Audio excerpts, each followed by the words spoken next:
Alors, Monsieur Simamba, l'intelligence artificielle, Internet, l'automobile, euh, aujourd'hui, la Chine est à la pointe de la technologie, ce qui fait de ce pays un grand géant mondial en matière de, de développement technologique. Naturellement, et je suis de ceux qui pensent, comme plusieurs spécialistes en relations internationales et en géopolitique, que depuis ces 20 dernières années, nous avons véritablement assisté au déplacement du centre de gravité de l'Occident vers l'Asie. Et la Chine aujourd'hui est le symbole de toute cette puissance, et je la qualifie fort à propos des gigapuissances. Et aussi rappeler que ce que nous attendons de la Chine, d'accord, c'est de sortir de la trajectoire des partenaires occidentaux. D'accord? Parce que généralement, ce qu'on reproche aux Occidentaux, ils nous ont gardé cette forme d'enfermement colonial. Or, aujourd'hui, le Gabon, pour atteindre ce niveau de développement, il faut une réelle volonté du chef d'État des deux pays pour le transfert des technologies effectifs.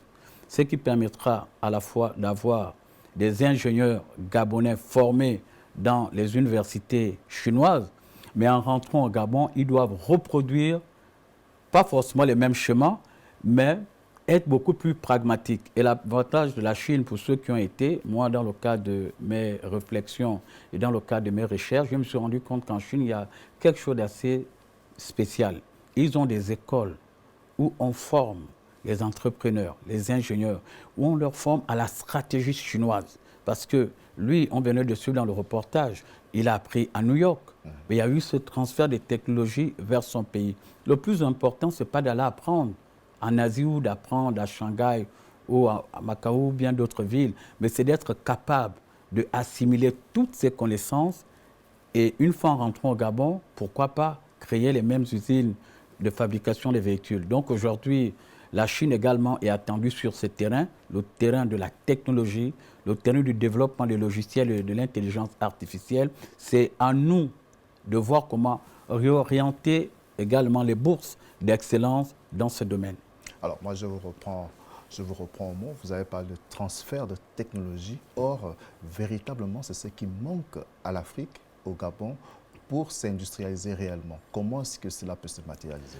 Bon, déjà, c'est une question très pertinente et je le dis en toute sincérité. Le véritable problème, si le transfert des technologies n'a jamais été effectif, c'est parce qu'on veut pas calquer, mais on veut copier le modèle de développement des autres. Et j'ai coutume de dire que le développement d'un pays comme le Gabon, ce n'est pas forcément l'occidentalisation, d'accord? Mais c'est le transfert des technologies en mettant en valeur nos savoirs endogènes. Nous devons adapter ce transfert-là à nos réalités locales, d'accord? Tout en restant nous-mêmes. Tout en restant nous-mêmes, tout en restant naturel. C'est pourquoi je pense aujourd'hui que, en plus de la rationalité occidentale, il y a la rationalité asiatique, mais à côté, nous devons promouvoir la rationalité africaine pour pouvoir atteindre le niveau de développement que nous voulons réellement atteindre dans les 20-30 prochaines années.